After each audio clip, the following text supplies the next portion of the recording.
አቤት እናትነት ሚስጥሩ ረቂቅ ወረት የሌለበት ፍቅሩ የማያልቅ አቤት እናትነት ሚስጥሩ። አሰላሙ አለይኩም ወራህመቱላሂ ወበረካቱ። ውድና የተከበራችሁ ውድ የሎን ቤተሰቦች እንደምን አላችሁ? ከኔ ጋር ያለው ሰላም ከእናንተ ጋር ይሁን እያልኩኝ ውድ ቤተሰቦች እጅግ በጣም በሚገርም ሁኔታ እንግዲህ ምሳሌ ከ108 እና 109 ይዘን መጥተናል። እጅግ በጣም ገራሚና ምርጡ እንግዲህ ተወዳጅነትን ያደረገ ምሳሌ ድራማ በተደጋጋሚ እንግዲህ እየቀረበ ይገኛል። እጅግ በጣም ያስደስታል። እንግዲህ ድንገት ብሩኬና መድብል እንዲሁም ቅድስት እየተጫወቱ ባሉበት ድንገት በሩ ሲቆረቆር ብሩኬና ቅድስት ከሚባለው በላይ ይደነግጣሉ። በዚህም የተነሳ ቅድስት ትንሽ በር ክፈቺ ቢላት ብሩኬም ልትነሳም ልትከፍተውም በፍርሃትም በሁለት ተውጠው እንግዲህ እሺ ስትል መድብል አንተ አትሄድም እሷ ትክፈት ሲል እሱ ደግሞ እሷማ አትሄድም እኔ ተቀምጬ ነኝ የምከፍተው በማለት እንዲሁም አሉ። እንግዲህ በጣም በሚገርመው ሁኔታ እንግዲህ መድብል አሸፍሬ ብሎ በሩን ቢከፍተውም ድንገት እንግዲህ የመጡት ሞገሴና ውዱ ጓደኛው ሉላዬ ናቸው። እንግዲህ ሞገስ እጅግ በጣም ራሱን መስዋዕት በመክፈል እንግዲህ ብሩኬን አድኗል። በዚህም መካከል አንተን እንግዲህ አስቀይሜህም በተደጋጋሚ ብዙ ነገሮችም አድርጌ ግን አንተ መስዋዕት ከፍለህ አድነኸኛል። ወድ ጓደኛዬ መስተዋቴ ወንድም መጣህ በተደጋጋሚ እንግዲህ በጣም ይቅርታ እንግዲህ በማለት እንግዲህ ሉላን እንግዲህ ይቅርታ ይጠይቃታል።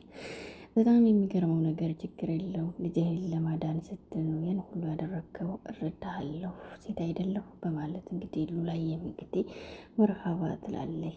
የቅድስቴም እንግዲህ እንዴት ነሽ ፈጣሪ እንኳንም አተረፈልሽ ውድ ባለቤትሽን በማለት ቅድስቴን እንግዲህ ሰላም ይላታል። ሞገሴ እንግዲህ ጋቢያቸውን ለብሰው ብሩኬና ሞገሴ ደስ በሚል እንግዲህ ሞገሴም በሚወዳት ሉሊት ጎን ቁጭ ብሎ እንግዲህ ቅድስቴ ደግሞ ለማስተናገድ ሽርንገው ተያሪ ትገኛለች።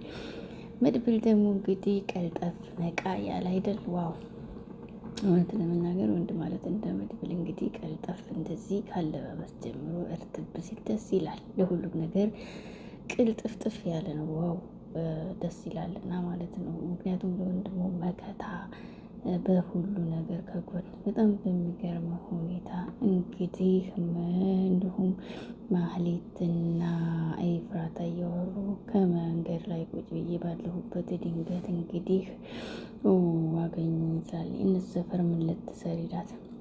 ግን የሚገርምሽ ነገር እንግዲህ ቤቱ ሄደሽ ይቅርታ ጠይቂ ብለሽኝ አልነበረም ወይ ስትላት፣ አይ እዛ ደፍረሽ እነሱ አካባቢ መሄድሽ በጣም ገርሞኛል ስትል፣ የሚገርመው ነገር መድብል እኮ 50 ብር ሰጠኝና ተስፋ አደረኩት።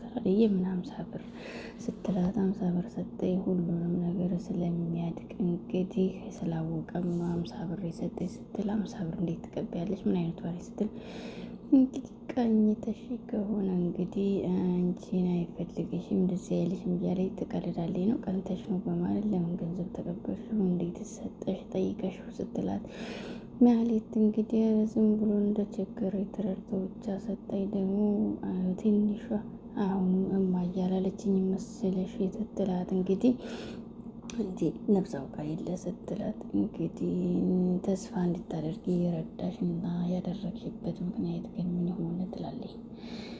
የሚገርመው ነገር እንግዲህ እዚህ ደግሞ በጣም የሚገርም ነገር ዝና ደግሞ ሌላ ሚስቴ ነሽ አይደል እያለ አሁን ይቀልዳል። ዝና ደግሞ ሌላ አምጥቷል። የሚገርመው ነገር ዝና እንግዲህ አያልቅበትም ሉላን ሲያጣ፣ አሁን ደግሞ ሌላ የሉላን ተመሳሳይ እጣ ፈንታ የገጠማት አንዲት እህታችንን በማንጣት እንግዲህ ጉራውን ይነዛል ከሚባለው በላይ ዝና እንግዲህ ዝናውን ለማስተዋወቅ ብቻ እንጂ እውነትም ለምንትን አይደለም።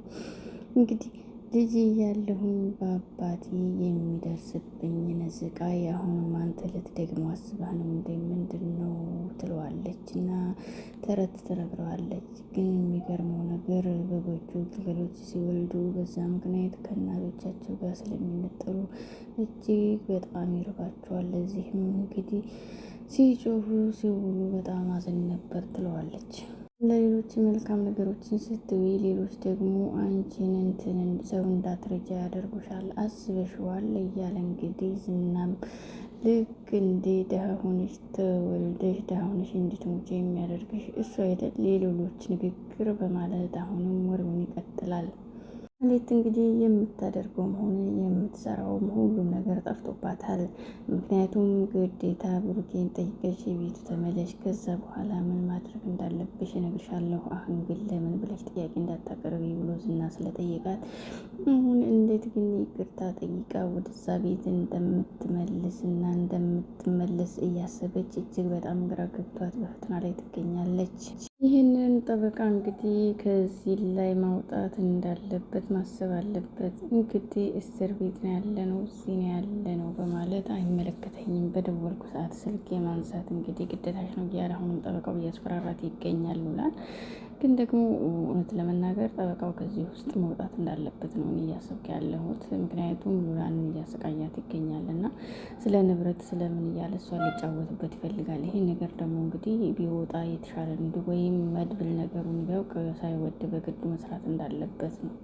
ብሩክና ቅድስት እንግዲህ ቢጋቡ ማህሌት ደግሞ ከነሱ ላይ ብትወጣ ማህሌት እነ ብሩክ ቤት መሰረቱ መግባት እንደሌለባት ነው እያሰብክ ያለሁት። ለምንም ሆነ ለምን ከገባይ በጣም አስቸጋሪ እንደሚሆን ያውቃለሁኝ። እንግዲህ እውነት ለመናገር ጠበቃው ከዚህ ወጥቶ ገደል ይግባ ነው የሚባለው አይደለም፣ ጥሩ አይደለም፣ ቢወጣ የተሻለ ይመስለኛል።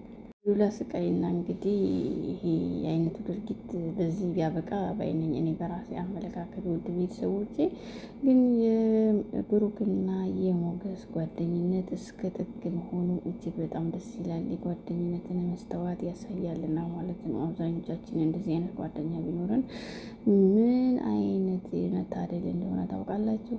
በጣም እጅግ የተገረምኩበት ማለት ነው። ጠበቃው እኔ ነኝ ያደረገው፣ እኔ ነኝ ፈላጩ፣ እኔ ነኝ ቆራጩ አለና ጠበቃው የራሱ የሆነ ህግ አለው እንዴ ጋይስ? ስልክ አለማንሳት ያስቀጣል አለ እኮ። አለምን አላችሁ እንጂ ሳይሆን አይቀርም እንግዲህ አለምን ሁሉ ገዛለሁ ማለት አይቀርም ጠበቃው። እና በጣም የሚገርመው ነገር እኮ በጣም የሚያስጠላ ነው። በነገራችን ላይ እንደዚህ አይነት ነገር የጠበቃው ስራ እጅግ በጣም ደባሪ ነው። ጠበቃው ቢወጣ የተሻለ ነው። ዝና ሰውን መቼም ወዶ አያውቅም። በነገራችን ላይ በግድ እንግዲህ ይችንም አምጥቶ ወዳለሁ በይኝ የሚል ትርጉም ነው አሁንም እያመጣ ያለው በሉላ ላይ ሲሆን የነበረው አሁንም በዝናቱ ላይ እየተደገመ ያለው። መቼም ሰው ወዶ አያውቅም። በነገራችን ላይ ዝና እሱን እንግዲህ እወድሃለሁ በሉኝ በማለት ብቻ ወይን ያበበ ደንበሳ ልጅ ይችላል። እጅግ የሚቀርበው ነገር ማለት ነው። ዝና ተብዬው እንግዲህ በገንዘብና በገንዘብ ብቻ የሚያምን በጣም የሚገርመው ነገር ሌላ ምንም እንግዲህ የማያስብ ነው። እና ገንዘብ በገንዘብ ፍቅር አይገዛም፣ በፍቅርም ደግሞ ፍቅርን ገንዘብ አይገዛም። በነገራችን ላይ ፍቅር በፍቅሩ ያሸንፋል። ገንዘብን ደግሞ በስራና በትጋት ይገኛል ብዬ ማስብ ሰው ነኝ በራሴ አስተሳሰብ እንጂ ሰው ገንዘብ ስላለው ብቻ ፍቅርን መግዛት ይችላል አይቻልም። ለጊዜው ሊገዛ ይችላል፣ ግን ገንዘቡ ሲያልቅ ፍቅሩ ይወድቃል ማለት ነው።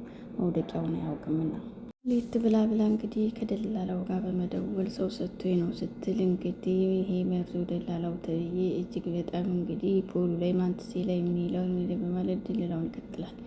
ፈልጌህ ነበር ስትላት እንግዲህ ስለ ሀብት ስለ ረስሌት ምናምን በቃ ማይለው የለም። በነገራችን ላይ ዞር በይ እንጂ ይህን ታገኘዋለሽ በማለት እንግዲህ አሁንም ቅልዱን ይቀጥላል። በነገራችን ላይ እዚህ ድራማ ላይ እንግዲህ ደላላውና ጠበቃው ቢወጡ በአይነኝ እንዳስተያየት ደላላውና ጠበቃው ምንም አይነት ነገር እያስተማሩ ሳይሆን ሰው እየመረዙ የሚገኘው እጅግ በጣም ጥሩ ያልሆኑ አስተያየቶች ወይም ስራዎች እየተሰሩ ነው። ምንም ያስተምሩት ነገር የለም እና ጠበቃውና እንግዲህ ደላላው ቢወጡ በጣም የተሻለና ውብ ያደርገዋል ድራማውን። እንግዲህ ቅድስት ቴሉ ላይ ብሩኬን ትወጂዋለሽ ወይ ምናምን እያለ ጥያቄዋን ስታቀርብላት አንቺስ ሞገስ የሚያክል ነው የምትወጂው ስትላት እንግዲህ ነፍሴ እስከምትወጣ ነዋ የምወዳት ስትል እንግዳውስ እኔም እንደዛው ነው በማለት ሁለታቸውን ፈገግ ብለው ይስቃሉ።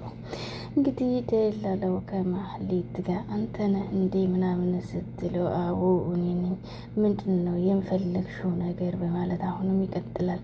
አንተ ነህ ግን ስትለው ይሄ ለየት ያለ ስራ ነው። እናም እንግዲህ ስልክህን ያገኘሁት ከዝና ነው ብላ እንግዲህ ስታቀርብለት ዝና በማለት ግራ ተጋባ። በጣም የሚገርመው የትኛው ዝና በማለት ጥያቄ አርቆ እንግዲህ እያሰበ ይገኛል። እባክሽ ተይውና ዝም ብለሽ ወሬሽን ቀጥል ይላታል። እንግዲህ ቅድስቴን ታውቃታለህ አይደል ስትል የኔ ልዕልት አይደለች እንዴ ሲላት ደንግጣ እንግዲህ ማህሌቷ ግራ ትገባለች። እንዴ ምን እያለ ነው በማለት ማለት ነው። ድንገት እንግዲህ ከመድበል ጋር ስልክ ይደወልና ሰላም ነው እንዴት ነህ በማለት ጥያቄ ከተለዋወጡ በኋላ ሰላምታ እንግዲህ ማለበል ምንድን ነው ይለዋል ማለት ነው።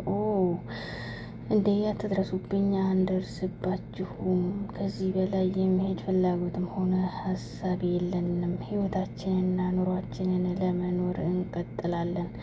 ወንድሜን ነበር የምፈልገው፣ አግኝቻለሁ። ካሁን በኋላ ምንም የሚያስኬደኝ ነገር የለም። ከዚህ በኋላ ረጅም መንገድ እናም ተውን፣ እኛም አንደርስባቸውም በማለት መድብል መልእክቱን ቢያስቀምጥም እንግዲህ ሰውየው ዝም ላልችልም፣ እኛ መተው ነው የምፈልገው ተወን ቢለውም ያኛው ሰውዬ ግን ሊተወው አልቻለም እና መድብሌ እጅግ በጣም ነቅ በማድረግና በመናደድ ካልተውከኝማ አሳይሃለሁ፣ ስለዚህ ብትተወን ተው፣ ስለዚህ የወሰዳችሁትን እስከመለሳችሁ ምንም አልፈልግም በማለት ገንዘባችንና ጊዜያችን አባክናችሁብናል ይለዋል። እና ለገንዘባችሁና ለጊዜያችሁ ምንድን ነው የምትፈልጉት? ምን እንድናደርግላችሁ በማለት ቢያቀርብለትም ያኛው ምላሹ እኔ ፈርቻ አይደለም፣ በማንም ይሁን በማን ፍርሃት የለም፣ ተውኝ ብያለሁ። አንተውም ካላችሁ አይደለም ወንዱ ሴቱም ጀግና ነው፣ ልፈራችሁ አልፈልግም፣ ቀጥላለሁኝ ካላችሁ እኔ ማንንም የምፈራበት ጊዜና ወቅት የለኝም በማለት መድብል ጀግንነቱን አሳይቷል። ወደ ቤተሰቦቻችን ከተመቻችሁ ላይክ፣ ሼር፣ ሰብስክራይብ በማድረግ እንግዲህ በረታቱኝ ማለት ነው ቤተሰቦቼ። እናም አበረታቱኝ ውድ ቤተሰቦቼ። እንግዲህ መድብል አሁን ላይ በጣም በሚገርም ሁኔታ አይደለም በሚኒሻ በፌዴራል መንግስት አሳውቃለሁኝ፣ ሁሉንም ነገር አርፎ ለማይቀመጥ ሰው የሚገባውንም እንዳገኝ ነው የማደርገው፣ መቀጣጫ አደርጋለሁ በማለት መልእክቱን አስተላልፏል። ደላላው ደግሞ እንዴ ስሜን አነሳው ልበል ቅድስት ማለት የበረሃ ሎሚ ነች ብሎ እንግዲህ እናንተ ጋይሱን ትላላችሁ። ደላላው አስቀውኛል። እንዴ ቅድስቴን ደግሞ የበረሃ ሎሚ እንዴት ትቀልዳለህ እንዳላለችም እንደ ማህሌት በጣም የሚገርም ሁኔታ ማለት ነው። እናም አዎ እኔ ደርሰ ልጅ ነው መውለድ አለብኝ ከሷ እያለ እንግዲህ ማህሌት ሞቅ ብሏታል። በዚህ መካከል ደላላ ነገር እንግዲህ የፈለገውን ከያዘ ያንን ከገፍ ሳያድረስ እንደማይለቅ ታውቂያለሽ አይደል ሲላት ችግር የለውም የምትፈልገውን ይሰጥሃለሁ አላለችም። እንግዲህ ማህሌት ለራሷ የምትቀምሰው የምትርሰው የሌላት ሴትዮ እኔ እሰጥሃለሁ እኔ ያደርጋለሁ በማለት ቀጥላለች ወሬዋን። ምሳሌ የትምህርት ቤት ውሰደኝ አባዬ ትላለች። እንግዲህ በደንብ ይሻለኝ መኪናዬም የለም እወስድሻለሁ ግን በማለት አጎቴ ይውሰደኝ ትላለች። እኔ ራሴ ነኝ የምወስድሽ እባክሽ ቢላትም ብሩክዬ ወደ ሳሎን ሂጂና እዛ ተጫውቺ እነሱ ጋር ተጫውቺ ይላታል። ምሳሌ ግን አሁንም ከአባቷ ጥያቄዋን ይመለስልኝ ትላለች። አንተ ጋር እኮ መሆን ናፍቆኝ ነው እያለ ትቀጥልበታለች። እሺ እኔ ልጅ ትንሽ ነው የቀረን አይዞን ይላታል። አባቴ እኮ ኬክ ጋብዞኛል ስትለው እወዳለሁ ብለሽው ይሆናል ደግሞ ጣፋጭ እንዳትወጪ ብዬሽ ነበር በማለት እኔ እኮ እወዳለሁ አሁን ስለ ዳንኩ ብዬ ነው ምናምን ትላለች። በጣም የሚገርመው ነገር እንዳያምሽ ስለምፈራ ነው እያላት ነው። እንግዲህ በጣም የሚገርመው ነገር ውድ ቤተሰቦቼ እጅግ አስተማሪ ድራማ ነው። ለመናገር ቤተሰባዊነትን ከተመቻችሁ ላይክ፣ ሼር፣ ሰብስክራይብ በማድረግ እንዲሁም ኮሜንታችሁ ብርታቴ ነው። ሰላም ለሀገራችን፣ ሰላም ለሕዝባችን። ሰላም አለይኩም ወራህመቱላሂ ወበረካቱ። አቤት እናትነት ሚስጥሩ ረቂቅ ወረት የሌለበት ፍቅሩ የማያልቅ አቤት እናትነት ሚስጥሩ